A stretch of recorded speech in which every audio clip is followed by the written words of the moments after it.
কথা ছিল এই জুলাইতেই নির্মাণ করা হবে ঐক্যের প্রমাণপত্র। অবশেষে জুলাই এলো, গণ অভ্যুত্থানের সরকারও পার করলো একটি বছর। তবু এখনও ঘোষণা হলো না জুলাই সনদ। মুখে ঐক্যের কথা বললেও রাজনৈতিক দলগুলো ঐক্যমত্যে পৌঁছতে পারল না। কবে হবে ঐক্য আর কবেই বা হবে নির্বাচন, এসব নিয়েই এখন প্রকাশের আজকের পর্যবেক্ষণ। নাম দিয়েছি ঐক্য কত দেরি। অতিথি হয়ে এসছেন কাজী মোহাম্মদ মাহবুবুর রহমান, অধ্যাপক, রাষ্ট্রবিজ্ঞান বিভাগ, ঢাকা বিশ্ববিদ্যালয়। সঙ্গে আরও আছেন রেজাউল করিম রনি, সম্পাদক জবান। আরও আছেন ইফতেখারুল ইসলাম, তরুণ চিন্তাবিদ। আপনাদের তিনজনকে স্বাগত জানাচ্ছি আমাদের অনুষ্ঠানে। আমি শুরুতেই কাজী মাহবুবুর রহমান আপনার কাছে জানতে চাই যে এনসিপি এখন কথাগুলো একটু অন্য রকম, অন্য সুরে কথা বলছে আর কি। যেমন দুটো কথা খুবই গুরুত্বপূর্ণ। একটি বলেছে যে পুরনো নিয়মে খেলতে আসিনি, নিয়ম পাল্টাতে এসেছি। এবং গতকালকে বলেছে আখতার হোসেন, একটি দলের কাছে সব সংস্কার আটকে যাচ্ছে। এই যে ঐক্য যে হচ্ছে না, মানে এই শেষের কথাটি কি আসলে প্রমাণ করে কিনা যে সব কিছুই কি ওই বিএনপির কাছে আটকে যাচ্ছে কিনা, আপনি কি মনে করেন? মানে আসলে প্রত্যেকটা রাজনৈতিক দলের নেতারা তো তাদের নিজস্ব রাজনৈতিক দলের আদর্শ চিন্তা চেতনার ভিত্তিতে কথা বলবে। সো এনসিপির একটা অবস্থান থাকবে, যেহেতু সে এনসিপির দ্বিতীয় কর্তা ব্যক্তি, তার জায়গা থেকে সে কথা বলেছে। ঐক্য শব্দটাই সুপারফিশিয়াল। আমরা চারজনেই এখানে আছি, ঐক্যমত হতে পারবো না 100টা ইস্যুর মধ্যে। আমার মনে হয় না 95টা ইস্যুতে হতে পারবো না। তো ঐক্যমত আসাটা কঠিন কাজ, অনেক কঠিন কাজ। তারপরে আমরা বলি কিছু কিছু বিষয়তে আমাদের ঐক্য আসে, সেটা হলো বৃহত্তর স্বার্থে আসে, রাষ্ট্রের বৃহত্তর স্বার্থে। বিএনপি একটা পুরানো রাজনৈতিক দল, তার অভিজ্ঞতাও বেশি অনেক বিষয়ে। যেমন বেশ কয়েকদিন আগে একটা অনলাইন পত্রিকা আমার এবং আলী রিয়াজ স্যারের একটা ইন্টারভিউ ছাপায় এই সংস্কার এবং ঐক্য নিয়ে। সেখানে দেখলাম যে 30টা ইস্যুর মধ্যে তারপরে আসলো 9টা ইস্যুতে, সেখানে 9টা থেকে 2.5 আড়াই ইস্যুতে একমত। আচ্ছা, এর কারণটা কি? কারণটা হলো, আপনি সংস্কার যদি করতে চাইতেন, তার যে প্রণোদনা, তার যে এটার প্রতি যে আগ্রহ, সে আগ্রহটা কিন্তু আপনি 5 আগস্টের পরে সেপ্টেম্বর, অক্টোবর, নভেম্বর ছিল। একটা সব কিছুর প্রতি তো একটা প্রীতি কমে। তো সেটা এক। আরেকটা হলো, আপনি এত বিস্তৃত না করে একদিনেই বাংলাদেশকে সর্বোচ্চ শক্তিশালী গণতন্ত্রের দেশ বানানোর যে অ্যাম্বিশন, এইটাও ঠিক হয়নি। একটা রাষ্ট্রকে গণতন্ত্রে পৌঁছাতে হলে স্লোলি যেতে হয়, আস্তে আস্তে কাজটা হয়। এবং আমি আপনাকে এই প্রসঙ্গে একটা উদাহরণ দিতে পারি। নিজের মা বোনদেরকে ভোটাধিকার দিতে গিয়ে, যেই রাষ্ট্র স্বাধীন হয়েছে 1776 সালে, ফেডারেল স্টেট হয়েছে আমেরিকা, তারা নিজেদের মা বোনদের ভোটাধিকার দিয়েছে 1927 সালের দিকে। 100 বছর আলাপ করেছে। এটা সঠিক হবে কিনা, এটা একটা কিন্তু সংস্কার। তো সংস্কার বা রাষ্ট্রকে, গণতন্ত্রকে পেয়ে যাওয়া, কনসলিডেট করা, এটা একদিনেই হয়ে যায় না। গণতন্ত্রের কিন্তু 4টা স্টেজ আছে। আমরা কিন্তু এখন প্রথম স্টেজে অবস্থান করছি, ট্রানজিশনাল পিরিয়ডে।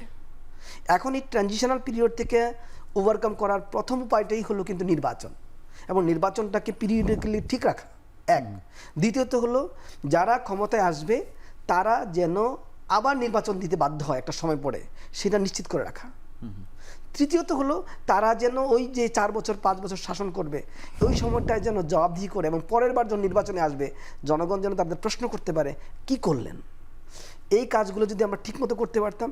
আর একটা কথা বলি, স্বাধীন এবং সাংবিধানিক যে পদের অধিকারীরা আছে, তারা যে সরকারের অত্যাচার থেকে, নিপীড়ন থেকে নাগরিককে রক্ষা করবে, এই দায়টা যদি তাদের উপরে আরোপ করা যেত এবং তাদেরকে বাধ্য করা যেত ক্যাপিটাল পানিশমেন্ট বা অন্য কোনো বিচারের মুখোমুখি করে, যেটা অলরেডি হয়েছে, আমাদের যে নির্বাচন কমিশনারদেরকে গ্রেফতার, ভবিষ্যতে নির্বাচন কমিশনাররাও যেন এই ধরনের ভয়ের মধ্যে থাকেন, অথবা দুর্নীতি দমন কমিশনের চেয়ারম্যান মেম্বারের জন্য এই ধরনের ভয় থাকেন, মানবাধিকার কমিশনের চেয়ারম্যান মেম্বারের জন্য এই ধরনের ভয় থাকেন, তাহলেই কিন্তু একমাত্র আপনি রাষ্ট্র গঠন হবে। রাষ্ট্র গঠন হয় প্রতিষ্ঠান নির্মাণ করার মধ্য দিয়ে, রাষ্ট্র গঠন হয় না কতগুলো সংস্কার করার মধ্য দিয়ে। সংস্কার টিকিয়ে রাখতে হবে। আপনার কাছে আসবো রেজাউল করিম রনি। এই যে স্লোলি যাওয়ার যে ব্যাপারটা, কাজী মাহবুবুর রহমান যেটি বলার চেষ্টা করছেন, আসলে বিএনপির পক্ষ থেকে এটি এক ধরনের শুভঙ্করের ফাঁকি কিনা, আপনি আসলে কিভাবে দেখেন?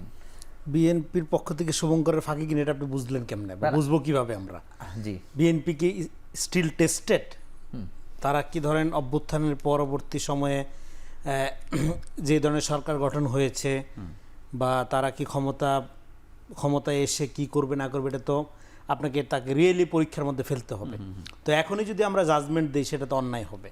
কিন্তু বিএনপিকে ব্ল্যাঙ্ক চেক দিতে হবে এটাও আমি বলছি না, বা কোনো দলকেই না। কিন্তু আমাদের এখানে প্রবলেম যেটা হলো, আমরা রাষ্ট্র এবং রাজনীতিকে একটা পার্সোনাল এন্টিটি আকারে দেখি। এখানে স্যার যেখানে শেষ করলো এখান থেকে আমি শুরু করি। একটা রাষ্ট্র ফেল করে কখন? ব্যক্তি ফেল করলে ফেল করে না। ব্যক্তি সফল হয় না শুধুমাত্র যখন প্রাতিষ্ঠানিকভাবে ফেল করে। ফলে ফেলড স্টেট, ব্যর্থ রাষ্ট্রের যে কথা আমরা দীর্ঘদিন যাবৎ শুনতাম না, সেটা কোন অর্থে ব্যর্থ রাষ্ট্র? প্রতিষ্ঠান অর্থে ব্যর্থ রাষ্ট্র। বটেই। ফলে আপনার 54 বছরে আপনার কোনো প্রতিষ্ঠান তৈরি হয় নাই। আপনার প্রতিষ্ঠানগুলো এমনভাবে তৈরি হয়েছে যাতে যে কোনো ব্যক্তি এখানে গ্র্যাপস করতে পারে, যে কোনো ব্যক্তি এখানে দানবীয়ভাবে তার স্বার্থ চরিতার্থ করতে পারে। বটেই। ফলে রাষ্ট্রটা আপনার একটা লুটপাটের সিন্ডিকেটে পরিণত হয়েছিল। সেখানে আপনি যদি গণতন্ত্রকে, এখন আওয়ামী লীগ কিন্তু কোনোদিনও বলে নাই যে আমি একটা ফ্যাসিস্ট শাসন চালাবো, আমি স্বৈরাচার, আমি ফ্যাসিস্ট, আমাকে তোমরা ক্ষমতায় রাখো। আমার ধারণা শেখ হাসিনার চেয়ে বেশি গণতন্ত্রের কথা আর কেউ বলেনি। ইভেন এই ডামি নির্বাচনের পরেও সে জনগণকে ধন্যবাদ দিচ্ছে তাকে আবার প্রধানমন্ত্রী বানানোর জন্য। তার মানে হলো গণতন্ত্র এইটা আপনার, এইটার অনেকগুলো মুড আছে। আমাদের এখানে গণতন্ত্রটা আসছে একটা কলোনিয়াল ডিসকোর্স হিসাবে, মানে কলোনির আপনার ভারতীয় উপমহাদেশে আমরা সবাই জানি এটা ব্রিটিশ কলোনি ছিল। সেই কলোনির আপনার ব্রিটেন বা আমেরিকা বা আপনার পশ্চিমা দেশগুলোতে গণতন্ত্র ধরেন আরও 500-700 বছর আগের থেকে একটা গণতান্ত্রিক চর্চা বা পরিবেশ, যদিও তারা রাজা রানী রেখে দিছে। ধরেন আপনি যদি ব্রিটেন বা নেদারল্যান্ডের কথা বলেন, সেখানে রাজা রানী আছে, কিন্তু সেখানকার নাগরিকরা আপনার যেই সমস্ত দেশ পরে আপনার গণতান্ত্রিক আপনার উত্তরণে গেছে তাদের চেয়ে অনেক বেশি গণতান্ত্রিক অধিকার ভোগ করে।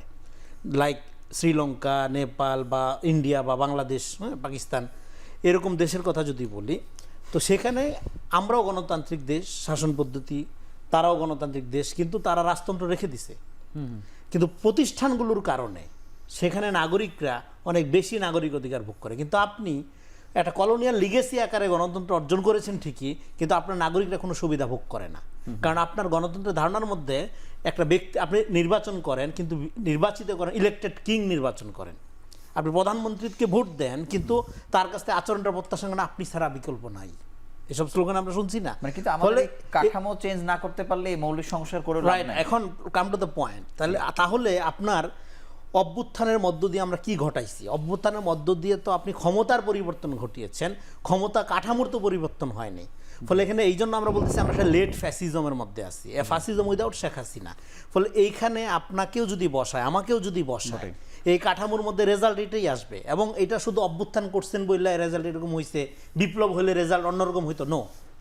বিপ্লবের পরেও কোনো কোনো দেশ, ইভেন আপনার আরব স্প্রিংয়ের বিপ্লবের পরেও বিপ্লবী শক্তিও যদি ক্ষমতায় নেয়, তারা আগেই বিপ্লবী কাঠামো ধ্বংস করে তারপরে ক্ষমতা নেন, ওই কাঠামোর মধ্যেই তাকে ক্ষমতা নিতে হয়। ফলে তখনও তার জন্য এই রিস্ক থেকে যায় যে এই কাঠামোর যে আপনার ধরেন ব্যাকলেশ, যেই আপনার সমস্যাগুলো, সেগুলোর দ্বারা সেও আবর্তিত হয়ে অনেক সময় ফেল করে। অনেক দেশই ফেল করছে।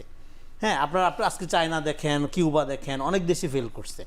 তো ফলে এইটা একটা বড় চ্যালেঞ্জ। আফটার অভ্যুত্থান এই ক্যাওটিক কন্ডিশন থাকে। তো সেক্ষেত্রে আমাদের এখনকার সময়ের উপযোগী গ্লোবাল কন্ডিশন, আমাদের ইকোনমি, আমাদের মানুষের মোরাল এথিক্যাল স্ট্যান্ডার্ড, সেই অনুযায়ী একটা ডেমোক্রেটিক প্রসেসের মধ্যে আমাদের ঢুকতে হবে। এখন এতদিন আমাদের গণতন্ত্রের ধারণার একটা আওয়ামীকরণ ছিল, আমাদের তথাকথিত সিভিল সোসাইটি একটা আওয়ামী সোসাইটি ছিল, আমাদের বুদ্ধিজীবীগুলো মোটা দাগে 2-4টা ব্যতিক্রম বাদে দালাল ছিল। ফলে এই অবস্থার মধ্য দিয়ে তো আপনি একটা গণতান্ত্রিক নেশন আশা করতে পারেন নাই। ফলে এই যে একটা মোরাল আপরাইজিং আপনি 5 তারিখে দেখলেন, সলিডারিটি, এটার সামাজিকরণ করার আগ পর্যন্ত আপনি, এবং এটাকে একটা প্রাতিষ্ঠানিক রূপ দেওয়ার আগ পর্যন্ত এই ক্রাইসিসের মধ্যে থাকবে নেশন। এটা আপনি রাতারাতি ওভারকাম করতে পারবেন না। ধন্যবাদ ইফতেখারুল ইসলাম। কিন্তু এই যে কাঠামোর পরিবর্তন, যেটি উনি বলছেন যে রেজাল্ট সেমই হবে, কিন্তু এই কাঠামোর পরিবর্তনের ক্ষেত্রে এই অভ্যুত্থান কি কোনো গুরুত্বপূর্ণ ভূমিকা পালন করছে বা করবে, আপনি কি মনে করেন? আমি রনি ভাইয়ের একটা নোট ধরেই আমি আগাই। রনি ভাই বললেন যে বিএনপি কি টেস্টেড কিনা, ঠিক আছে। আমি মনে করি যে ধরেন যে এই যে 50 বছরের বেশি সময় ধরে যে পলিটিক্যাল পার্টিগুলো ছিল, বাংলাদেশের রাজনৈতিক দলগুলো, অলরেডি এগুলো টেস্টেড, যে তারা কি করেছে। এবং ওনার বক্তব্যের এবং আমার স্যারের বক্তব্যের মধ্য দিয়ে আমরা কনক্লুশনে যেতে পারি, দুইজনের বক্তব্যের সারাংশ হচ্ছে এখানে কোনো প্রতিষ্ঠান দাঁড়ায় নাই। তো প্রতিষ্ঠান যে দাঁড়ায় নাই এই দায় কার? নিশ্চয়ই পলিটিক্যাল পার্টির, বা তার সঙ্গে অনেক যারা যারা জড়িত, নাগরিক সমাজ থেকে শুরু করে। তো যদি তাই হয় তাহলে তো আমরা এই কনক্লুশনে যেতে পারি যে পলিটিক্যাল পার্টিগুলো টেস্টেড, তারা ফেল মেরেছে গত 50 বছরে। তো এটাকে আমি আরও থিওরিটিক্যালি আমরা ব্যাখ্যা করতে পারি, যে টমাস কুনের একটা আমি লিখেছিলাম, এখানে আলাপ হয়েছে প্যারাডাইম শিফটের যে ধারণা, যে কোনো একটা সমাজে বা কোনো একটা ডিসকোর্সে, কোনো একটা মানে জ্ঞানের কোনো একটা শাখায় যে কোনো একটা প্রস্তাব, কোনো একটা থিওরি দীর্ঘদিন ধরে যে কোনো একটা প্রশ্নকে সমাধান করতে না পারলে সেটার গ্রহণযোগ্যতা হারায়। ঠিক আছে, একইভাবে যে আমরা যে এখানে এই যে আলাপ ইতিমধ্যে যে আলাপ হয়েছে যে আমরা প্রতিষ্ঠান বানাইতে পারি নাই, এই ডিসিশন থেকে বলা যায় যে পলিটিক্যাল পার্টিগুলো টেস্টেড এবং তারা ফেল করেছে। এখন এর মানে হচ্ছে একটা জুলাই গণ অভ্যুত্থানের মধ্য দিয়ে একটা প্যারাডাইম শিফট ঘটেছে এবং এখানে নতুন পলিটিক্যাল পার্টি কিংবা নতুন নেতৃত্বের একটা আকাঙ্ক্ষা তৈরি হয়েছে এবং এই আকাঙ্ক্ষার বহিঃপ্রকাশ হচ্ছে জুলাই গণ অভ্যুত্থান। সেকেন্ডলি, একটা বড় ক্লেম দিয়ে একটু দ্বিতীয় ধাপে আমি একটা মন্তব্য করি, এবারের নির্বাচনে একটা ম্যাজিক্যাল কিছু হতে পারে। যেমন আপনি 69-এর গণ অভ্যুত্থানের পরপরই আপনি 70-এর নির্বাচনটা ব্যাখ্যা করেন, বিশ্লেষণ করেন, দেখবেন যে এখানে এই 1-2 বছরের মধ্যে বা এর পাটাতন আছে 60s-এ, কিন্তু 69-এর গণ অভ্যুত্থানের পরে 70-এর নির্বাচনটা আপনি দেখেন, এর মানে হচ্ছে গণ অভ্যুত্থানের পরেই পুরো জনগোষ্ঠীর মধ্যে একটা সাইকোলজিক্যাল, একটা মনস্তাত্ত্বিক বড় ধরনের একটা প্রভাব পড়ে, এটা যে কোনো জনগোষ্ঠীর মধ্যে পড়ে। একইভাবে ছাত্ররা এনসিপি যেভাবে ধরেন যে জনগণের কাছে পৌঁছাচ্ছে, এই গত 1 মাস ধরে তারা যে কাজ করছে, 1 মাস হয়নি, শেষ সপ্তাহের কথা জি, যদি বলি, তো এভাবে যদি তারা আগায়, এই যে 69-এর গণ অভ্যুত্থানের মতোই নির্বাচনে একটা দুর্দান্ত রকমের একটা ম্যাজিক আমরা দেখতে পারি, এটার সম্ভাবনা বেশ আছে। এর মানে হচ্ছে যে পুরনো যে রাজনৈতিক দলগুলো, যাদেরকে আমরা সো কল্ড তথাকথিত আমরা বলছি বড় দল, তো নির্বাচনে দেখা যাবে বড় দল যে ঠাস করে পড়ে যেতে পারে। এটার প্রমাণও তো দেখি আওয়ামী লীগের মতো এত শক্তি দিয়ে, মানে এত মানে কি বলে, সব ধরনের রাষ্ট্রীয় প্রতিষ্ঠানকে সে কাজে লাগিয়ে জনগণকে একেবারে তুড়ি মেরে মানে 1.5 দশক যেভাবে শাসন করেছে, তো চোখের পলকেই তো সে ধসে পড়েছে। তো এই জন্য আমরা যে বড় দল বলছি, ইতিহাসের যে আমরা গুরুত্বপূর্ণ যদি কয়েকটা যদি উদাহরণ ধরে টানি, গণ অভ্যুত্থানের ফল কি রকম হয়, তখন আমাদের সো কল্ড বড় দলের যে আন্দাজ, এই যে ধারণা, এই অনুমান, সেটাও ভেঙে যাওয়ার অনেক সুযোগ আছে। আশঙ্কা আছে কি? ধন্যবাদ। কাজী মোহাম্মদ মাহবুবুর রহমান, আপনার কাছে জানতে চাই যে যদি আসলে এই একই জায়গাতে থাকে, ধরে নিলাম যে বিএনপি এই সংস্কারগুলো আসলে মনে করছে যে নির্বাচনের পরে আসলে হওয়া উচিত, পর্যায়ক্রমে, স্লোলি, আপনি যেভাবে বলছেন, মানে এই জায়গাতে থাকলে কি অন্য দলগুলো কি আসলে মানে এটা সমঝোতায় আসবে? যদি সমঝোতায় না আসে তাহলে এই সংকটটা কত বেশি গভীর হবে আপনি কি মনে করেন?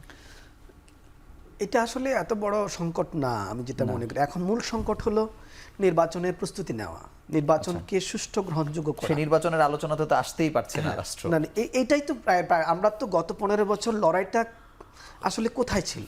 নির্বাচন কেন্দ্রিক লড়াই ছিল। কর্তৃত্ববাদের বিরুদ্ধে অভিযোগটা কি ছিল? যে আমাকে ভোট দিতে দিচ্ছে না। এখন এই ডিসকোর্স উল্টে যাচ্ছে কেন? এটা একটা পয়েন্ট।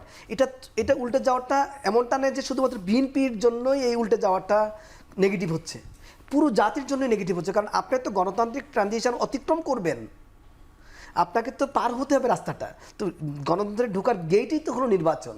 এখন আপনারা যারা এই কথাগুলো বলছেন বারবার, আমাদের কোনো ন্যূনতম থিওরিও সাপোর্ট করে না নির্বাচনকে ডিলে করা, মানে নাগরিককে ভোটাধিকার চয়েস করতে সুযোগ না দিয়ে আপনি বৃহত্তর কিছু নিয়ে আসতে চান। উনি যেমন আগে বলতেন আমি দেশকে পৃথিবীর মডেল বানিয়ে ফেলতেছি উন্নয়নের, এখন কেউ বলছেন সংস্কার করে পৃথিবীর একটা কিছু বানিয়ে ফেলবেন। এই জায়গাটাতে প্রবলেমটা হলো আপনাকে সবার আগে যদি আপনার বিশ্বাস থাকে ন্যূনতম লেভেলে জনগণের উপরে, মানে রাষ্ট্রের যারা আসলেই রাষ্ট্র পরিচালনার অংশ, তাদের উপরে যদি বিশ্বাস থাকে, আপনাকে প্রথমেই করতে হবে কি জানেন, তাদেরকে চয়েস করার সুযোগ দিতে হবে। এবং আপনি যদি এটা নিয়মিত দিতে থাকতে পারেন তাহলে কারোর অনৈক্য থাকবে না। আপনারা প্রত্যেকে ক্যাম্পেইন করেন না, প্রত্যেকে যান না বাজারে, নিজের অবস্থা যাচাই করেন। এইবার যদি না পারেন পরের 5 বছরে যান, পরের 5 বছরে যান, এক সময় আপনি আসবেনই। এই যে ভারতে এই যে বিজেপি কত বছর পরে কংগ্রেসের সাথে লড়াই করে তারা ক্ষমতায় আসলো। তো এরকম তো ইভেন ট্রাম্পের মতো লোক তারা মানে ক্ষমতায় আসছে না ক্যাম্পেইন করে। তো আমাদের এখানে প্রবলেমটা কি জানেন, আমরা সবাই কিন্তু অনেক ভালো ভালো কথা বলি, একটা বড় প্রবলেম হলো আমরা সবসময় আমাদের নিজস্ব মস্তিষ্কের যে মানে স্ট্রাকচার, মানে চিন্তার যে স্ট্রাকচার, এর বাইরে খুব কম ভাবি। কেউই না। হ্যাঁ, সবাই এবং ভাবতে পারি না আমি, বিধায়। আপনি যারা আছেন হ্যাঁ, সবাই, আমরা সবাই খুবই কিন্তু এরকম স্বাভাবিক। করি, ভাবি না, এবং এই কারণেই এই প্রবলেমগুলো আমাদের ক্রিয়েট হয়। একটা মিনিটে বলি যে উনি যেটা বললেন খুব ইম্পর্টেন্ট কথা বললেন, ইভেন টিউনিশিয়ায় যারা কর্তৃত্ববাদের উৎখাত করেছে তারা গণতান্ত্রিকভাবে ক্ষমতায় এসে নোবেল পুরস্কার পেয়েছে কর্তৃত্ববাদের উৎখাতের জন্য। ক্ষমতায় এসে তারা নিজেরাই কর্তৃত্ববাদের অভিযোগে অভিযুক্ত হয়ে আবার ক্ষমতাচ্যুত হয়েছে, চরম কর্তৃত্ববাদ প্রতিষ্ঠা করেছে। তো আপনি কোনোভাবেই এগুলো বন্ধ করতে পারবেন না যদি আপনি কাঠামো তৈরি করতে না পারেন। আর ওনার কথার প্রসঙ্গে বলি, এটা হলো রাজনৈতিক দলগুলোকে ছাড়া যত তাকে আটকানোর ব্যবস্থা করেন, জবাবদিহিমূলক করার ব্যবস্থা করেন, কিন্তু তাদেরকে ছাড়া, দল ছাড়া গণতন্ত্র নির্মাণ করবেন না, কিন্তু এটা সেই হতেই পারে না। জবাবদিহিতার এটা আওতায় নিয়ে সম্ভব আসার না। জন্যই তো চেষ্টা করা হচ্ছে যেন ফ্যাসিস্ট হতে সেটার না পারে। একমাত্র পথ নির্বাচন, আর কোনো পথ নাই তো। আচ্ছা, আপনার কাছে জনগণের কাছে সে যদি না যায়, জবাবদিহি করবে কোথায়? আপনার কাছে আসবো, ছোট্ট একটু বিরতি নিয়ে ফিরছি। দর্শক, আপনারা দেখছেন এখন প্রকাশ। ফিরে এলাম বিরতির পর, আপনারা দেখছেন এখন প্রকাশ। রেজাউল করিম রনি, আপনার কাছে জানতে চাই যে এই গত সপ্তাহে আমরা দেখলাম যে একটা ইসলামী জোটের কথা শোনা যাচ্ছে, যদিও ইসলামী দলগুলো আসলে কখনোই আমরা দেখিনি তারা একমত হতে পেরেছে। আসলে এবারের এই জোটের ভাইবটা কি আপনার কাছে মনে হয় যে এটি আসলে ইসলামী জোট, নাকি মনে হয় যে বিএনপির বিপক্ষে একাট্টা হওয়ার মানে একটি বন্দোবস্ত বা ওই জায়গা থেকে যাওয়ার চেষ্টা করছে? আপনি কিভাবে দেখেন? জি, আগে একটু রেসপন্স করে নেই। আগে আমি যেটা বললাম, আমি কিন্তু বলছিলাম যে অভ্যুত্থানের পরে বিএনপি টেস্টেড না, কারণ অভ্যুত্থানের আগের বাংলাদেশের রাজনীতি একরকম ছিল, অভ্যুত্থানের পরে আরেক রকম হবে, কারণ এটা প্যারাডাইম শিফট। এটা আমরা আগেও আলোচনা করছি, আমিও বহুবার বলছি এটা কেন প্যারাডাইম শিফট। ফলে এই প্যারাডাইম শিফটের পরে নিউ প্যারাডাইমে বিএনপি ইয়েট নট টেস্টেড। তো এই জায়গায় ডিফার করার কিছু নেই। আমি বলি নাই যে বিএনপি আগে ক্ষমতায় ছিল না বলে আগের মতো চলবে। ফলে আগে বিএনপি, জামাত, অন্যান্য যারা ক্ষমতায় ছিল এরা তো অভ্যুত্থানের পার্ট।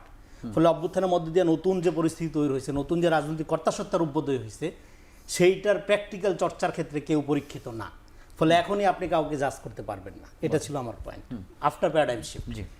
2 নম্বর হলো যে আপনি যেটা বললেন, দেখেন এখানে ইসলামী দলগুলো যে জোট করতে, জোট নিয়ে কোনো সমস্যা নেই, জোট হইতেই পারে, বাট তাদের প্রিন্সিপালসটা কি, বেসিসটা কি, নীতিটা কি? এটা কি কোনো নীতির আলোকে হচ্ছে জোটটা, নাকি একটা স্বার্থের বা কৌশলের আলোকে হচ্ছে? জোট তো স্বার্থের কারণেই তো বেশিরভাগ। যদি স্বার্থের কারণে হয়, এবার জনগণ তো বুঝবে যে তাহলে এই জোট, যারা এই দলগুলো নিজেদের স্বার্থের কারণে যখন একাট্টা হয়ে আমাকে ভোট দেওয়া দাবি করতেছে, তো সেখানে জনগণের হিস্সা কতখানি আছে, বা সেটার সাথে ইসলামেরই বা সম্পর্কে। তারা ইসলামী দল, ঠিক আছে, সেখানে ইসলামের নানা রকম ধরেন ব্যাখ্যা আছে। ধরেন এখানে দয়বন্দি ঘরানা আছে, মডারেট ইসলাম বা পলিটিক্যাল ইসলাম, মধুদিবাদী এরা আছে, বেরেলবি ধারার আছে, বা ধরেন একটু ইসলামী মূল্যবোধ সম্পন্ন ইসলামী দল না এরকমও আছে।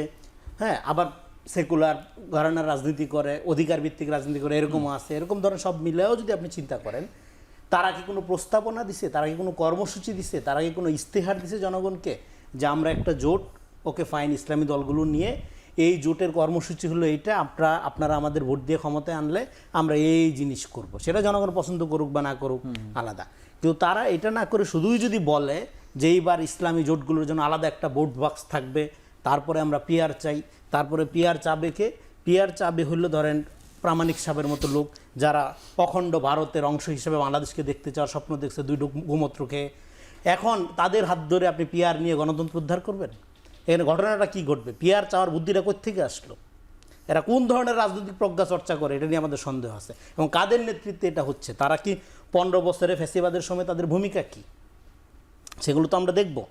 তো ফলে এখন আপনি পিআর সিস্টেম নিয়ে আলোচনা হইতে পারে, আমি বলতেছি না একটা জিনিস আলোচনা না করে এটার ভালো মন্দ আপনি যাচাই করে ফেলবেন বা খারিজ করে দিবেন তা না, বা এটা মানে ইউরোপে করছে। পিআরের যে প্রশ্ন বলছেন না, যে ভূমিকা কেমন ছিল, সেই ভূমিকাতে তো কোনো দলের ভূমিকা স্পষ্ট ছিল। মানে যারা পিআর চাইছে, উচ্চ কক্ষে যারা চাচ্ছে, মানে এমন তো না যে এই গণ অভ্যুত্থানের আগে তাদের কিছুই ছিল না, এরকমও তো না। কেউ আওয়ামী লীগের সাথেও ছিল। মানে এইটাকে আপনি কিভাবে মানে আওয়ামী লীগের সাথে থাকাটা এবং আওয়ামী লীগের সাথে কোন লেভেলে থাকা, আপনি তার নির্বাচনকে বৈধতা দেওয়ার জন্য থাকা, আবার যারা ধরেন 18 সালে বিএনপি গেছে এটা বলতে চাচ্ছেন তো আপনি? বা অনেকে বলতে চাচ্ছে তো 18 সালে বিএনপিকে নির্বাচনকে বৈধতা দেওয়ার জন্য গেছিল না, একটা জোট করে গেছিল তারা চ্যালেঞ্জ করার জন্য, এবং আওয়ামী লীগ যে কত বড় ভোট চোর এটা প্রমাণ করার জন্য।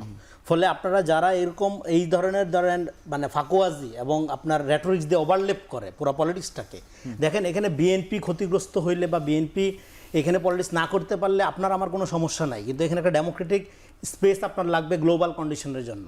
এই জন্য আমরা বলি এখানে দেখেন এক্সট্রিম লেফট এক্সট্রিম রাইট এই দুইটা মিলে যেটা করতেছে, বিএনপি চাঁদাবাজ, এনসিপি দুর্নীতিবাজ, জামাত 71-এর দালাল, ভালো কে? তাহলে নন পলিটিক্যাল এলিটরা ভালো, তাই না? তাহলে হামিদ কারজাই মডেলের দিকে যে আপনি ঠেলে দিচ্ছেন সেটা কি ভালো হচ্ছে? পুরো দেশকে আপনি কোথায় নিয়ে যাচ্ছেন? তাহলে আপনার এগুলোই পলিটিক্যাল পার্টি, আপনার এটাই বিএনপি, জামাত, এনসিপি এগুলি আপনার পলিটিক্যাল পার্টি। এটা কি তাহলে রাজনৈতিক দলেরও বাইরেও কেউ এটা করার চেষ্টা করছে? ডেফিনেটলি এগুলো পরিষ্কার। তো আপনার ফলে আপনার এগুলোই পলিটিক্যাল পার্টি, এগুলোর 1000 সমস্যা আছে, বিএনপির 1000 সমস্যা আছে, জামাতের অনেক ত্রুটি আছে, এনসিপির অনেকগুলো সমস্যা আছে, বাট এই পলিটিক্যাল পার্টিগুলোকে আপনার জনবান্ধব করা, ডেমোক্রেসি তারা যেন নিজেরা নিজেদের মধ্যে চর্চা করে এবং জাতির জন্য উপহার দিতে পারে এরকম একটা কাঠামো আকারে প্রতিষ্ঠান আকারে গড়ে তুলবার প্রেশার, এইটা যারা ধরেন তথাকথিত সিভিল সোসাইটি বা ধরেন সাংবাদিকতা করে বা মতামত তৈরি করে তাদের দিক থেকে না আনে পুরা সমাজকে রাজনীতি খারাপ, ভালো অরাজনৈতিক শক্তি এই জায়গায় নিয়ে যাওয়া। দেখেন রাজনীতি হলে নিজেই একটা কর্তাসত্তা, নিজে একটা সাবজেক্ট, পলিটিক্যাল সমস্যা বা পলিটিক্স ছাড়া অন্য কিছু দিয়ে বাইপাস করার পরিণতি হয় ভয়াবহ, যেটা আওয়ামী লীগের আমল দেখে আমাদের শিখতে হবে। ফলে আপনি হরে ধরে সব পার্টি খারাপ, অমুক খারাপ তমুক খারাপ, এটা একটা বলতেছেন। আরেকটা হ্যাঁ, এনসিপি যে বাস্তবতায় ধরেন গঠিত হয়েছে এটা অন্যান্য অভ্যুত্থান বা অন্যান্য আন্দোলনের বাস্তবতা থেকে আলাদা। ডেফিনেটলি এখানে 15-16 বছরে অনেক মুভমেন্ট হয়েছে, অনেক মানুষের জীবন ক্ষয় হয়েছে, অনেক মানুষ নির্যাতনের শিকার হয়েছে, এবং এখানকার করাপ্ট মিডল ক্লাস যখন এখানে বিএনপি জামাত বইলা পিটিয়ে মারা হয়েছে, তারা ভাবছে বিএনপি জামাত মারতেছে, আমি বিশেষ চাকরিটা কীভাবে পাবো, ঘুষের টাকা জোগাই। ফলে তারা একটা ডিটাচ ফিল করার মধ্যে এখানে ফ্যাসিবাদের একটা সামাজিকীকরণ হয়েছে। তো ফলে এই অবস্থার মধ্য দিয়ে আপনার গোটা রাজনৈতিক প্রক্রিয়াটা আপনি যদি চিন্তা করেন, তো সেখানে তো আপনার পলিটিক্স কারো বিকশিত হয়নি, কোনো এই দলগুলোর প্রতি একজন আস্থার সংকট তৈরি হয়েছে, এটা সত্য। যেই কারণে একটা নন পার্টিজান ব্যানারের মধ্য দিয়ে আপনাকে অভ্যুত্থান করতে হলো। কিন্তু অভ্যুত্থানের মধ্যে শুধু কি 36 দিন অভ্যুত্থান হয়ে গেছে, বা 36 দিনের মধ্যে আপনি তো একবার ঘোষণা দিয়ে আন্দোলন ত্যাগ করলেন, আন্দোলন হবে না, তারপরে তো আন্দোলন গতি পাইল, এবং আওয়ামী লীগকে মাঠে ফাইট ব্যাক করে ত্যাগ করতে হয়েছে। আমরা মাঠে ছিলাম, এখানে শুধুমাত্র আপনার এই কতগুলো বিশ্ববিদ্যালয় কেন্দ্রিক সমন্বয়ের মধ্যে দিয়ে ঘটনা ঘটে নাই, মাঠে ফাইট ব্যাক করতেছে। ফাইট ব্যাক করলো কে? ফাইট ব্যাক করছে পলিটিক্যাল শক্তি, এই পলিটিক্যাল শক্তি তার ধান্দা যাই থাক।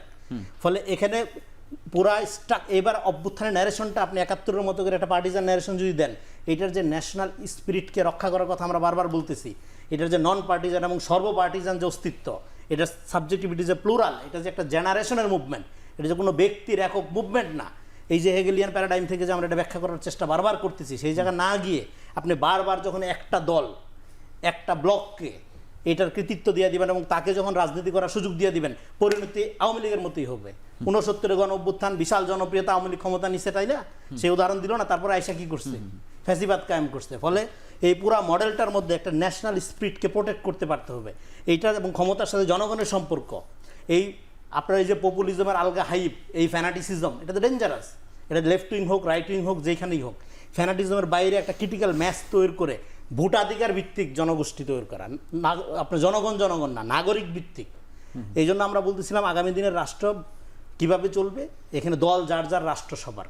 আমি ধরেন এনসিপি করি বা জামাত করি, বিএনপি করি, আমার দল যদি ক্ষমতায় নাও যায়, রাষ্ট্র আমার অধিকার প্রোটেক্ট করবে, এইরকম একটা রাষ্ট্র কাঠামো আমার নির্মাণ করতে পারতে হবে। কিন্তু আমাদের এখানে বারবার কি হয়েছে, আমার দল ক্ষমতায় যাবে, রাষ্ট্রটা তার বাপদাদার সম্পত্তি, কিন্তু জনগণের সাথে কোনো সম্পর্ক নেই, মানুষের সাথে কোনো সম্পর্ক। আমি সেখানে জানতে চাই যে ইফতেখারুল ইসলাম, যে এখানে কি আসলে নেতৃত্বের কোনো সংকটও কি আসলে দেখেন? যেমন কিছুদিন আগে বেগম জিয়া বলেছেন যে এই সরকারের বিরোধিতা করে আমাদের কি লাভ। তিনি কাকে বলেছেন? নিশ্চয়ই তার দলের লোককে হয়তো বলেছেন, অন্য দলকে হয়তো বলেছেন। মানে এই কথা বলার প্রয়োজনীয়তা যখন পড়লো, তারপরে কিন্তু একটু চেঞ্জ হয়েছে, মানে একটু আচার আচরণের একটু পরিবর্তন আমরা দেখেছি। তাহলে বেগম জিয়ার প্রসঙ্গ না, মানে ওভারঅলে কি কোনো নেতৃত্বের সংকটে মানে একত্রিত করবার জন্য বা কোনো একটা মৌলিক সংস্কারের জায়গাতে কনসেনসাস আসার জন্য আপনি মনে করেন কিনা সেই ঘাটতি আছে কিনা? আচ্ছা, আমি আসলে বিষয়টা অন্যভাবে দেখি আর কি। সেটা হচ্ছে ঠিক যে সব প্রশ্নের হ্যাঁ বা না উত্তর হয় না অনেক ক্ষেত্রে আর কি, অথবা ধরেন যে একেবারে কন্টেম্পোরারি ইস্যুতে থাকতে হবে এমন না। বিষয়টা এভাবে দেখা যায়, আসলে এই যে এডুকেটেড মিডল ক্লাস, মানে শিক্ষিত মধ্যবিত্ত শ্রেণী, যেখানে নাগরিক সমাজও আছে এবং নাগরিক সমাজের প্রতিষ্ঠানগুলো আছে, সেখানে মিডিয়া একটা। প্রশ্ন হলো এরা আসলে মৌলিক কোনো পরিবর্তন চায় কি না। যেমন আমরা আহমদ ছফার কথা স্মরণ করতে পারি, যেমন উনি মুক্তিযুদ্ধের পরপরই বলেছিলেন যে বুদ্ধিজীবীদের কথা শুনলে বাংলাদেশ স্বাধীন হতো না, এখন শুনলে আমূল পরিবর্তন হবে না। তো এই মুহূর্তে দাঁড়িয়ে আমরা প্রশ্নটা আবার তুলতে পারি যে এই গণ অভ্যুত্থানের পরে যে সিভিল সোসাইটি আছে, যারা ধরেন যে গণতন্ত্র শব্দ মুখে নিতে নিতে ফেনা বের করতেছে, হ্যাঁ, যে তাদের কথা শুনলে আসলে পরিবর্তন হবে কিনা। তা আমি আহমদ ছফার ধার করা কথাগুলি আসলে পরিবর্তন হবে না। কেন হবে না? এই দেশে, মানে যেটা বাংলাদেশের মতো যেসব দেশ আছে, অন্য স্টেট আছে, রাষ্ট্র আছে, এসব স্টেটে মোটা দাগে দুটো জিনিসের উপর অনাস্থা রেখে এগোতে হবে। একটা হচ্ছে সিভিল সোসাইটি, নাগরিক সমাজ, অনাস্থা রেখে, কিন্তু আরেকটা হচ্ছে তার সঙ্গে যুক্ত প্রতিষ্ঠানগুলো, তার মধ্যে মিডিয়া হাউসও একটা। ঠিক আছে, কথাটা অনেক বড় ক্লেম করলাম আর কি। কারণ হচ্ছে এরা যে ধরনের, যে রনি ভাই যেটা বললো যে ৭১-এর পরে কি আমরা দেখেছি, কারণ ৭১-এর পরে যে আমরা রাজনৈতিক অর্থনীতিটা তৈরি করেছি, এটা হচ্ছে মাফিয়া এবং এটা লুটপাট এবং ডাকাতির অর্থনীতি। এইরকম একটা অর্থনীতির উপর দাঁড়িয়ে নাগরিক সমাজের অস্তিত্ব বলতে কিছু থাকে না। এবং সে যা বলে সে তার বুদ্ধি দিয়ে বলে না। ওই বুদ্ধি যদি বলেন এটাকে, তাইলে এটা সুবিধাবাদের উপর প্রতিষ্ঠিত বুদ্ধি দিয়ে সে কথা বলে। তো এই জায়গায় নাগরিক সমাজের কথা পেছনে রেখে, কিংবা এখন যেটা চল বাংলাদেশে পুরো পলিটিক্যাল যে ডিসকোর্স, মানে পলিটিক্যাল যে চিন্তাভাবনা, মানে ইন্টেলেকচুয়ালের জায়গা থেকে বলি, এটা হচ্ছে শুধু গণতন্ত্র লব্জ, এর বাইরে এক কদম আগাইতে পারে নাই। গণতন্ত্র আমরা বুঝি না, গণতন্ত্র আমরা ফ্রেমিংও করতে পারি না, এবং যেভাবে আমাদের মস্তিষ্কে যে বুদ্ধিভিত্তিক যে অস্থিরতা এবং না বুঝার যে অস্থিরতা, সেটা কিন্তু আমরা একইভাবে মাঠে দেখি। এর মানে হচ্ছে আমরা মস্তিষ্কে যা করি, যা ভাবি, সেটাই মাঠের লড়াইয়ের প্রতিফলন। তো এই জন্য এই নাগরিক সমাজ, সে যে গণতন্ত্রের কথা বলে, কিন্তু একটা স্টেট কাঠামো কিভাবে ফাংশন করবে, সে যে পলিটিক্যালি একটা লুটপাটের অর্থনীতির উপর যে সে দাঁড়িয়ে আছে, সে যে কথা বলতে পারে না, তার যে কোনো ভাষা নেই, সে যে ধার করে কথা বলে, মানে আমার ল্যাঙ্গুয়েজ, আমার ভাষা আমার নাই, আমি অন্যের ভাষা দিয়ে কথা বলি, সেটা কাদের ভাষা? সেটা লুটপাটের ভাষা। সেটা পলিটিক্যাল, এই যে রাজনৈতিক অর্থনীতির ভাষা, যেটা লুটপাটের উপর প্রতিষ্ঠিত। এই ভাষা দিয়ে তো আপনি স্টেট কাঠামো গঠন করতে পারবেন না। তো এই জায়গায় যে জুলাই গণ অভ্যুত্থানের পরে সবচেয়ে, মানে পরিবর্তনের সবচেয়ে কি বলে বিরোধী পক্ষ হচ্ছে নাগরিক সমাজ, নাম্বার 1। এবং এটাকে আরো বড় পরিসরে যদি বলি, যেটাকে এস্টাবলিশমেন্ট বলে, যেটাকে বলা যায় ক্ষমতার বলয়গুলি, অর্থাৎ ক্ষমতার সঙ্গে যুক্ত যত প্রতিষ্ঠান আছে, যত বর্গ আছে, যত ব্যক্তি আছে, যত পার্টি আছে, সবাইকে ধরা যায়। এই জন্য ছাত্রদের নেতৃত্বে গণ অভ্যুত্থান হয়েছে। এবং এই যে সংকট, আরেকটা যে নির্বাচনমুখী, যে আমরা যে গত দেখলাম তো আমরা নির্বাচন কি হলো। এখন প্রশ্ন হচ্ছে আমাদের ইন্টেলেকচুয়ালি, আমরা বুদ্ধি, আমরা চিন্তার দিক থেকে আসলে আমরা নির্বাচনের বাইরে এক কদম আগাইতে পারি নাই। বুদ্ধিবৃত্তিকভাবে আমরা নির্বাচনের জায়গায় গিয়ে থমকে আছি। অথচ আপনি পৃথিবীর অন্যান্য প্রান্তে, যেমন ধরেন যে একটা বেসিক জায়গায় আমি কথা বলি, গণ অভ্যুত্থান ইটসেলফ নির্বাচনের মতো ম্যান্ডেট। মানে যখন একজন ভোট দেয়, অমুককে ভোট দিল, আবার একইভাবে যখন গণ অভ্যুত্থান ঘটিয়ে দেয়, তখন সেও একটা ভোট দেয়। মানে এটাও একটা সেলফ, একটা রাইট, ম্যান্ডেট। এই জিনিসটা পুরো নাগরিক সমাজ এই জিনিসটাই বুঝতে পারলো না। এবং এটার বিরুদ্ধে যা পারে, আমরা তো পত্রপত্রিকায় কাজ করি, আমরা কারা কি লিখে এইগুলা প্রতিদিন আমরা। আচ্ছা, আপনার কাছে আসবো। ধন্যবাদ। মাহবুবুর রহমান, আপনার কাছে একটু জানতে চাই যে আপনি মানে উচ্চকক্ষে পিআর এবং সংবিধান ও সংবিধিবদ্ধ প্রতিষ্ঠানের নিয়োগ কমিটির প্রশ্নেই তো আসলে মূল সংকটটা আসলে তৈরি হয়েছে। এখানে বিএনপি আসলে যেভাবে চাইছে, বা বিএনপির যে মতামত, কিন্তু অন্য পক্ষ থেকে বলা হচ্ছে আসলে মানে বিএনপিকেও মানুষ অনেকেই হয়তো চায়, কিন্তু ফ্যাসিস্ট কেউ হয়ে উঠুক সেটি আসলে চায় না। মানে এই জায়গাতে বিএনপির পক্ষের যুক্তিগুলোকে আপনি আসলে কিভাবে দেখেন? প্রথম কথা হলো কি, এই যে ব্লেমিংয়ের পলিটিক্সটা যে শুরু হয়েছে এবং বিএনপি কেন্দ্র করে যে ব্লেমিংটা করা হচ্ছে, এটাই তো প্রথমত অনেকের জন্য দায়। এবং এটা যদি আপনি রাজনৈতিক দলগুলোর মধ্যে এটা করতে থাকেন, যারা যারা করছে তারা ভালো কাজ করছে না, যেই করুক না কেন এবং যাদের বিরুদ্ধে করুক না কেন। বিশেষ করে 5ই আগস্টের সাথে যারা লড়াই করেছে এবং যারা মাঠে ছিল, আমরা তো প্রতিটা দিনই মাঠে ছিলাম, যারা মাঠে ছিল অ্যাক্টিভলি, তাদের তো এতে কন্ট্রিবিউশন আছে। সো রাজনৈতিক দলগুলোর নেটওয়ার্ককে ছাড়া আপনি কিন্তু 5ই আগস্ট করতে পারেন নাই। রাজনৈতিক দলের নেটওয়ার্ক কিন্তু অ্যাক্টিভলি কাজ করেছে। এমনকি আপনি খেয়াল করে দেখেন 4 আগস্ট সন্ধ্যায় শাহবাগের যে বিশেষ জমায়েত, এখানে কিন্তু কিছু মানে আননোন পার্টিরও ব্যাপক কন্ট্রিবিউশন ছিল, মানে কম লেস। সেটা কি অস্বীকার করেছে কেউ? এই যে রাজনৈতিক দলগুলোকে অ্যাপলিটিক্যাল করে ফেলা, জি, মানে অরাজনৈতিক শক্তিকে প্রাধান্য দেওয়াই অর্থ হলো রাজনৈতিক দলগুলোর অবদানকে অস্বীকার করা। এখন প্রশ্নটা হলো, আপনি যে প্রশ্নটা করেছেন যে একটা অভিজ্ঞতার একটা ব্যাপার আছে, আপনি তো সরকার পরিচালনা করতে হবে নাকি? একটা স্টাবলিশ সিস্টেম আছে না গণতন্ত্রের, আপনি কি নতুন করে নিজে একটা গণতন্ত্র বানাবেন নাকি? এখন অনেকেই কথা বলছে, মনে হচ্ছে এমন তারা নিজেরাই একটা গণতন্ত্র বানিয়ে ফেলবে। গণতন্ত্র তো প্রায় 300 বছর ধরে টেস্টেড বিভিন্ন জায়গায়। তো কী ফর্মুলা হচ্ছে, অ্যাটলিস্ট আরও বেশি ম্যাগনা কার্টা থেকে এক ধরনের গণতান্ত্রিক চর্চা চলছে, যদি এগুলো নানান লিমিটেশন আছে, কিন্তু গণতন্ত্রের ফর্মুলা তো আছে লিমিটেশন সত্ত্বেও। আপনি কীভাবে গণতন্ত্রের উত্তরণ ঘটাবেন? এখন আপনি যদি বলেন যে না, নির্বাচন ছাড়াই গণতন্ত্রের উত্তরণ ঘটানো যায়, এর চেয়ে ফলস কথা কি আর পৃথিবীতে আছে? এটা ফলস হবে কেন স্যার? কিভাবে? এটা তো আওয়ামী মডেল, নির্বাচন ছাড়া ক্ষমতা, এটা একদমই আওয়ামী মডেল। আপনি যেই নাম, এর চেয়ে যত ভালো, এবং জনগণের ভালোটা আপনি বুঝেন, এটা তো শেখ হাসিনার শিক্ষা, জনগণ বুঝেন না। মানে উনি আমার চেয়ে একটু বেশি করে বলছেন, আমি একটু ফলস বলেছি, উনি বলছেন এটা হলো বিগত চর্চাটাই আরেকবার হচ্ছে।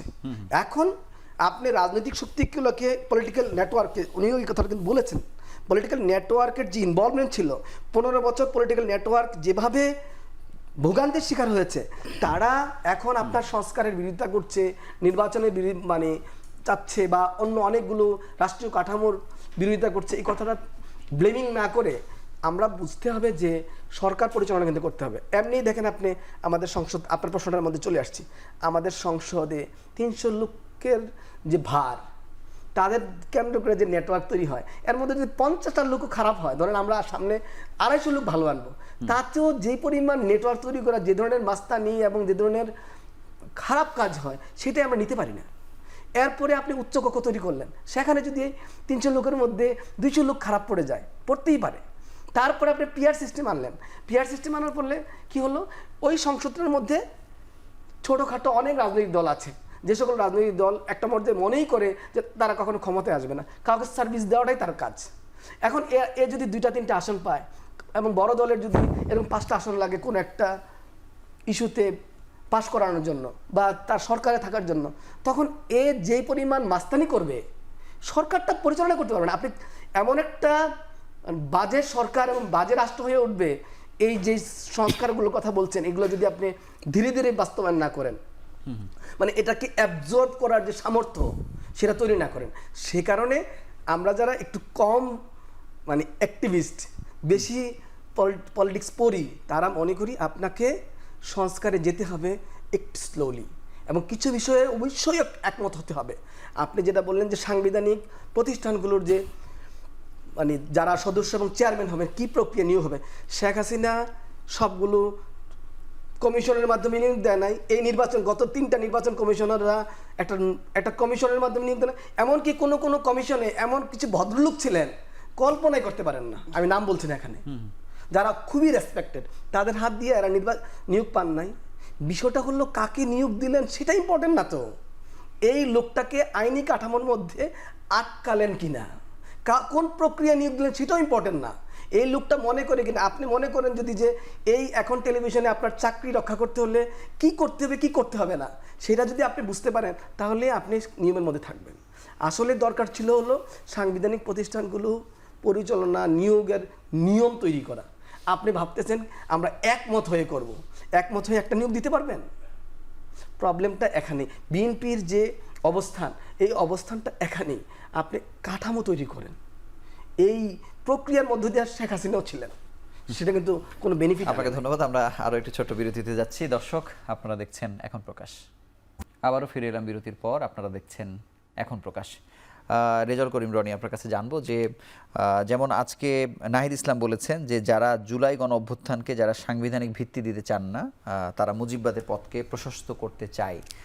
আবার অন্যদিকে সালাউদ্দিন সাহেব উনি কিন্তু বলেছেন যে ঐক্যমত্য কমিশনে কাজের কাজ কিছু হয় না, এখানে খাওয়া দাওয়া হয়, এমনভাবে আসলে বলেছেন। আসলে এই যে পরস্পর বিরোধী কথা বা এগুলোর সংকট কি আসলে সমাধান কি আসলে হবে, কোন পথে হবে, এই পথটা আসলে কি হবে? যা যে হোক, এটা অবশ্য আপনি যে দুইটা কথা বললেন দুইজন দুইটা কনটেক্সট। জি, নাহিদ ইসলাম যেটা বলছে এটা কিন্তু এটা খুবই চিন্তার বিষয়। দেখেন, অভ্যুত্থানের মধ্য দিয়ে ঘটনাটা কি ঘটে। অভ্যুত্থানের মধ্য দিয়ে সেকেন্ড রিপাবলিক শুরু হয়ে যায়, কারণ সংবিধানে কোথাও নাই যে প্রধানমন্ত্রী পালায় যাবে। ফলে আমরা এখন একটা এক্সট্রা কনস্টিটিউশনাল টাইমের মধ্যে আসি। জি, তো কিন্তু সংবিধান মানে গণ অভ্যুত্থান ইটসেলফ কোনো ম্যান্ডেট তৈরি করে না। গণ অভ্যুত্থানের থাকে হলো একটা স্পিরিট, যে স্পিরিটের আলোকে আপনার রাজনীতি তৈরি করতে পারতে হবে। কেননা গণ অভ্যুত্থান কেন সংগঠিত হয়েছিল, সমস্ত পয়েন্টের মানুষের শ্রেণী পেশা, আপনার ধর্ম বর্ণ লিঙ্গ নির্বিশেষে আওয়ামী লীগের বিরুদ্ধে একটা ঐক্য সম্ভব হয়েছে। কিন্তু এই আওয়ামী লীগের বিরোধিতার তারতম্য আছে। জামাতের আওয়ামী লীগের বিরোধিতা, বিএনপির আওয়ামী লীগের বিরোধিতা, একটা গৃহবধূর একটা ছাত্রের একই রকম না।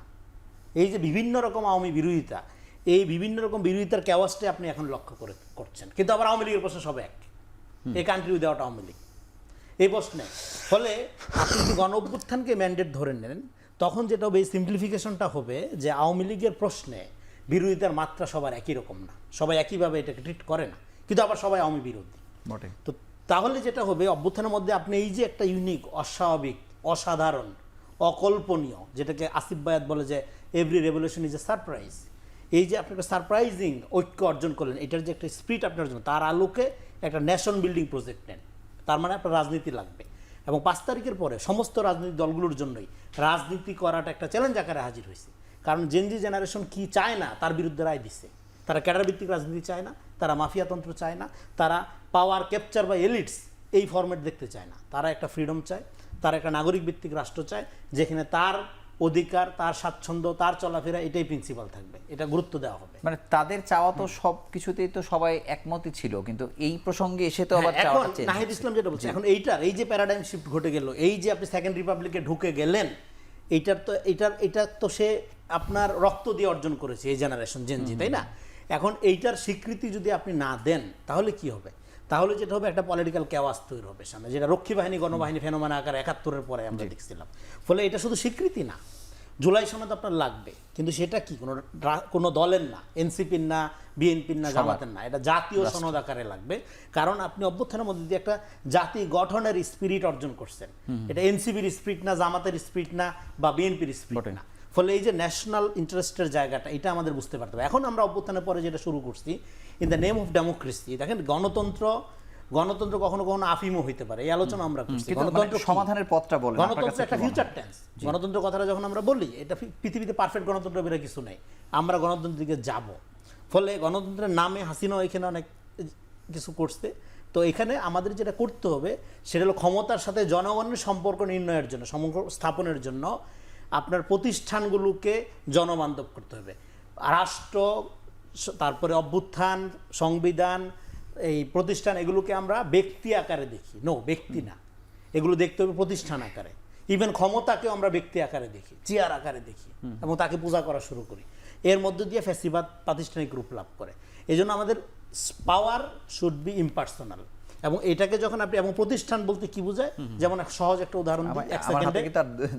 হ্যাঁ, সেটা হলো যেমন বিবাহ একটা প্রতিষ্ঠান। এখন বিবাহ বলতে লোকজন বুঝবে, আচ্ছা যৌতুক নেওয়া, তারপরে বড় বাড়ি করা, হ্যাঁ, এগুলো হইলো প্রতিষ্ঠান। বা দাওয়াত খাওয়া, এটা না।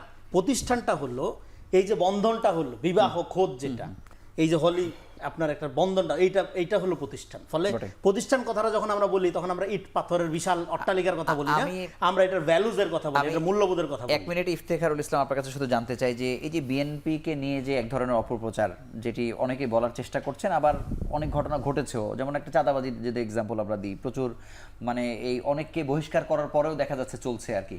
এবং আগের ভোটের সমীকরণ পার্সেন্টেজ দিয়ে যে এখনো আসলে মাপা হয়, আবার তরুণ প্রজন্মের এই যে রক্ত দিয়ে এত কিছু পরিবর্তন, এটা সব কিছু নতুন হতে পারে কিনা, সমীকরণটাকে একেবারে আলাদা করে প্রতিস্থাপিত হতে পারে কিনা, আপনার কি মনে হয়? আমি 1 মিনিট আপনাকে হ্যাঁ, আমি এটা তো শুরুর দিকেই বলেছি যে একটা জুলাই গণঅভ্যুত্থানের পরে বা গণঅভ্যুত্থানের পরে জনগণের উপর, জনসাধারণের উপর একটা বড় ধরনের একটা মনস্তাত্ত্বিক একটা প্রভাব পড়ে, এবং সেটা তো আমি 69-এর গণঅভ্যুত্থানের মধ্য দিয়ে বলেছি যে একটা বড় দাবি মানে করেছি সেটা আপনি যে- বলছেন যে এটা হবে। জি জি, এটা বলেছি। এখন আর কিছুদিন আগে ধরেন যে এই যে খালেদ মহিউদ্দিন বা অনেকে, যুগান্তর সহ বেশ কয়েকটা পত্রিকা, ধরেন যে ইউটিউব এবং বিভিন্ন তাদের পেজে যে আপনার বিভিন্ন প্রশ্ন দিয়ে জরিপ চালিয়েছে, আপনি খেয়াল করবেন। তো আমি এরকম 14-15টা জরিপ আমি স্ন্যাপশট নিয়ে এটা নিয়ে একটা আমি প্রবন্ধ লিখেছিলাম, যে এভাবে যে জনমত জরিপগুলো কি বলে। তো এগুলো একসাথে কম্পাইল করে দেখলাম যে নির্বাচন এবং সংস্কারের পক্ষে প্রশ্নে প্রায় 12-13টা জরিপে যে এরা সবাই সংস্কারের পক্ষে, নির্বাচন তারা চায় না। আচ্ছা। ঠিক আছে, এইগুলো একদম জরিপ বলে। এখন এটাকে যদি পলিটিক্যাল পার্টি কিংবা ধরেন যে নাগরিক সমাজের যদি হিম্মত থাকে এবং জনগণের প্রতি যদি তাদের ন্যূনতম শ্রদ্ধাবোধ থাকে, তাহলে হয়তো তারা তাহলে এটা আপনারা আমলে গণভোটের নেবে একটা বলে আপনি প্রশ্ন মনে করেন যে তারা কি চায়। আমি শেষ প্রশ্ন, আমি ওই 1-1.5 মিনিটে আপনার কাছে পাবো, যে আসলে সংকট সমাধানের আপনার কাছে কি মনে হয়, কি পরামর্শ বা কিভাবে হতে পারে? সংকট সমাধানের প্রধান মানে শুরুটা করতে হবে এইভাবে যে আপনাকে নির্বাচনে একমত হতে হবে, দ্রুত নির্বাচন দেওয়া, এবং মেজর সংস্কারে যে কয়টা সংস্কারে আপনি সবাইকে একমত পান সেগুলোতেই ইমপ্লিমেন্টেশন শুরু করতে হবে। আপনি যদি অনেক বেশি সংস্কারের আশা করেন, অ্যাম্বিশাস হন, যেটা আমি বলছি, কিন্তু নির্বাচন মনে করেন চাইলো না, বা নির্বাচন তো চাচ্ছে না, যেন তেন ভাবে নির্বাচন চায় না, যেন তেন হবে কেন বলছে আর কি। আপনি নির্বাচন কমিশনের সংস্কারের ব্যাপারে কারোর কি অনৈক্য আছে? আপনি প্রশাসনিক সংস্কারের ব্যাপারে কারো অনৈক্য খোদ, আছে? মানে অন্তর্বর্তী সরকারও তো আসলে সেভাবে চাচ্ছে, যেভাবে হয়তো মনে করেন এনসিপি কথা বলছে, কিন্তু বা আপনি নতুন কিছু প্রতিষ্ঠান চালু করতে চান, সেগুলোর ব্যাপারে অনৈক্য আছে। যে স্টাবলিশড স্ট্রাকচার আছে সেই ব্যাপারে পরিবর্তন আনার ক্ষেত্রে তো আসলে কারোর মধ্যে কোনো মানে অনৈক্য নাই। অনৈক্য শুধুমাত্র নতুন ইন্ট্রোডাকশনের ক্ষেত্রে। ওই নতুন ইন্ট্রোডাকশন যেগুলো আপনি পাচ্ছেন সেগুলো আপনি করে আমাদের চলেন। অনুষ্ঠানের সময় শেষ। আপনাকে ধন্যবাদ, এবং আপনাদের তিনজনকে আমাদের সঙ্গে যুক্ত হওয়ার জন্য আন্তরিকভাবে অভিনন্দন জানাচ্ছি। ঐক্য কত দূর আমাদের প্রশ্ন ছিল, আমরা আসলে বুঝতে পারছি না ঐক্য কত দেরি, বা আসলে কোথায় সমাধান হবে, বা নির্বাচন আসলে বা কবেই হবে। কিন্তু এটি অবশ্যই ঐক্যমতে আসতেই হবে। এই আসার পথটা যত লম্বা হবে, নির্বাচন হয়তো তত দূরে যাবে বা গভীর সংকটে পড়তে পারে বাংলাদেশ। আপনারা ভালো থাকুন, সুস্থ থাকুন।